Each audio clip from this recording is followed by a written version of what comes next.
नमस्कार, आप देख रहे हैं इंडिया सावधान न्यूज और मैं हूं आपके साथ मानवी ठाकुर। शुरुआत करते हैं आज की खास खबरों के साथ। बदायूं तहसील के ग्राम करणपुर के प्राचीन शिव मंदिर पर 7 दिवसीय श्रीमद् भागवत पुराण कथा का आयोजन किया जा रहा है। पंडित अशोक भारद्वाज जी के द्वारा की जा रही उन्होंने बताया कि आज कथा का चौथा दिन है। उन्होंने राजा हरिश्चंद्र की कथा को सुना और सभी भक्तजनों के मन को मोह लिया। उन्होंने भक्तजनों को बताया कि भारत भूमि पर अनेकों महापुरुषों ने जन्म लिया, उनमें से एक राजा त्रिशंकु के पुत्र राजा हरिश्चंद्र थे। उन्होंने अपने धर्म की खातिर सब कुछ बलिदान कर दिया।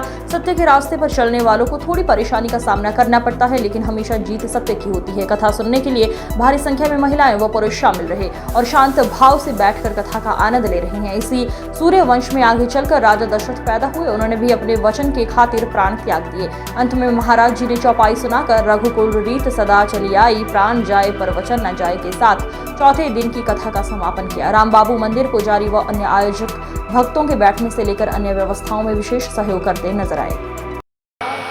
तूने हमारे समय को बहुत बर्बाद किया है और हम यहाँ से वापस जा रहे हैं। नहीं महाराज, बोले वापस ना जाइएगा, मैं आपको दान दूंगा चाहे कुछ भी हो जाए।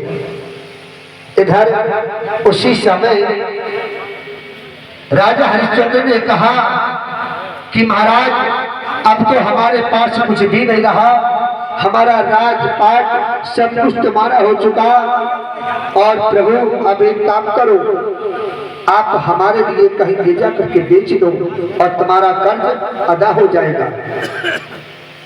ब्राह्मण देवता ने कहा कि राजा, अरे तेरे लिए जो तुमने राजसी वस्त्र जो पहन रखे हैं, जो राशि पोशाक पहन रखी है, हालांकि राजसी वस्त्रों में तुझे कौन खरीदेगा, और तूने ये राजसी वस्त्र इन महलों से ही बनाए हैं ना, तो इन पर अधिकार को उतार करके उन महलों में विश्वामित्र को दे दिया और तपस्वियों का भेष बना लिया और लेकर के चले।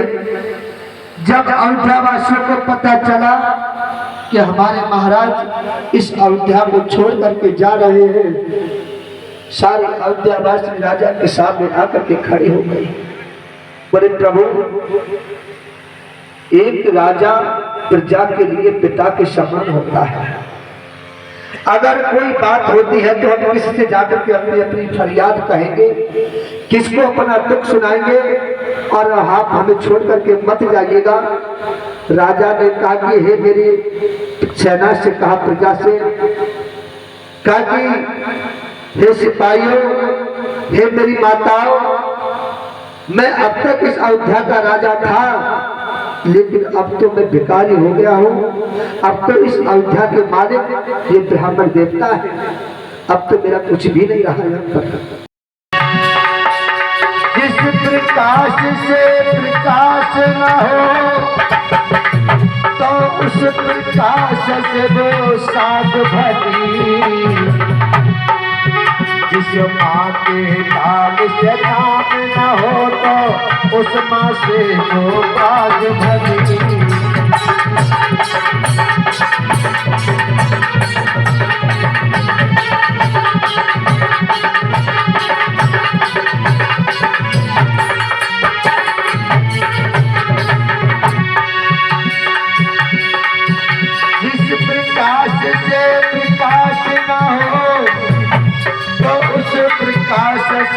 साध भली,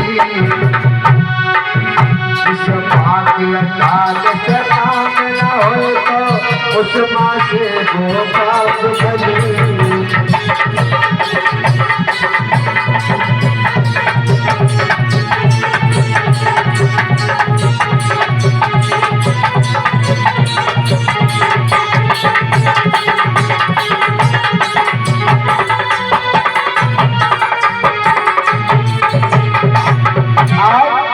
इस तरीके से बेटा रोहित ने कहा, देखिए जिसके खेलने की कूदने की उम्र है, आज तो छोटा सा 5 वर्ष का बेटा रोहित और अपनी मैया से कहता कि माँ, पिताजी से कहते कि हमको ले जाकर कहीं बेच दे और उन ब्राह्मण देवता का कर्ज अदा कर दो। राजा हरिश्चंद्र ने अपने बेटे को अपने कलेजे से लगा लिया और कहा कि बेटा, भगवान मेरे लिए मौत दे दे, क्या मुझे यही दिन देखने के लिए मुझे अब तक जीवित रखा? अरे संसार में भला ऐसा कौन सा बाप होगा जो अपने बेटे को ले जाकर के कहीं बेच देगा? देखिए इधर राजा हरिश्चंद्र अपने बेटे को इस तरीके से जब सीने से जब लगाए हुए थे, उसी समय आज